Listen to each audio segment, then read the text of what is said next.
Hi friends, ഞാൻ ഇന്നിവിടെ ഉണ്ടാക്കാൻ പോകുന്നത് അമ്പലപ്പുഴ പാൽപ്പായസം പോലെ തന്നെ ടേസ്റ്റുള്ളൊരു പായസമാണ്. അപ്പോൾ അതിന് വേണ്ടിയിട്ടുള്ള സാധനങ്ങൾ എന്തൊക്കെയാണെന്ന് നോക്കാം. കുക്കറിലാണ് ഞാൻ ഈ പായസം ഉണ്ടാക്കാൻ പോകുന്നത്. നെയ്യോ കശുവണ്ടിയോ ഒന്നും ചേർക്കേണ്ട ആവശ്യമില്ല.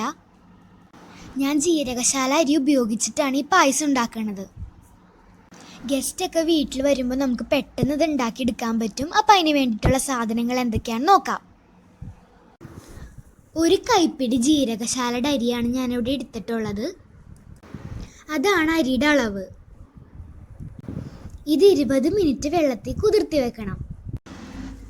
Full cream fresh milk 1 litre, 3 ഏലക്ക പൊടിച്ചത്, ആവശ്യത്തിന് പഞ്ചസാര. കുതിർത്തി വെച്ചിരിക്കുന്ന അരി വെള്ളം മാറ്റി കുക്കറിലേക്ക് ഇട്ട് കൊടുക്കാം. ഇനി ഇതിലേക്ക് 1 ലിറ്റർ പാലൊഴിച്ചു കൊടുക്കാം.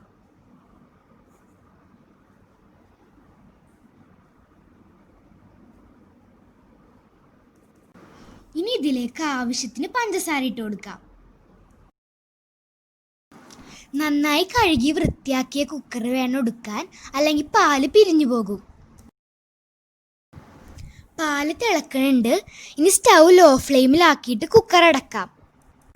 45 മിനിറ്റ് ഇത് ലോ ഫ്ലെയിമിൽ തന്നെ ഇടണം. സ്റ്റൗ ഹൈ ഫ്ലെയിമിൽ ഇടാൻ പാടില്ല. വിസിൽ വരാണ്ടിരിക്കാൻ നോക്കണം. 45 മിനിറ്റാണ് ഈ പായസം വേവാനുള്ള സമയം.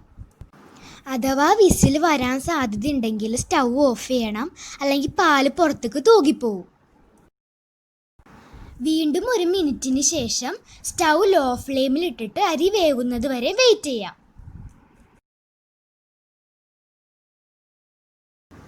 45 മിനിറ്റ് കഴിഞ്ഞിട്ടുണ്ട്. ഇപ്പോൾ ഈ കുക്കറിൻ്റെ പ്രഷറെല്ലാം പോയി. ഇനി ഇത് തുറന്ന് നോക്കാം. ഇതിപ്പോൾ ഒരു ലൈറ്റ് പിങ്ക് കളറായിട്ടുണ്ട്. ഇതാണ് ഈ പായസത്തിൻ്റെ പാകം. ഇത് ആവശ്യത്തിന് കുറുകി വന്നിട്ടുണ്ട്. ഇനി ഇതിലേക്ക് ഏലക്കായ പൊടിച്ചതും 1 പിഞ്ച് ഉപ്പും കൂടി ചേർത്ത് കൊടുക്കാം.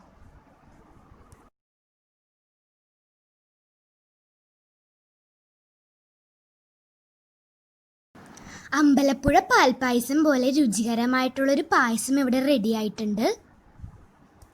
ഇതെൻ്റെ ഷൈമ ടീച്ചർ പറഞ്ഞു തന്നൊരു റെസിപ്പിയാണ്. പിന്നെ ഞങ്ങൾ ഇത് ഇടയ്ക്കിടയ്ക്ക് ഉണ്ടാക്കാറുണ്ട്. ഈ പായസം നല്ല ടേസ്റ്റാണ്. ഇത് വളരെ എളുപ്പത്തിൽ കുക്കറിൽ ഉണ്ടാക്കിയെടുക്കാൻ പറ്റും. ഇതെല്ലാവരും വീട്ടിൽ ട്രൈ ചെയ്ത് നോക്കണം. Thank you.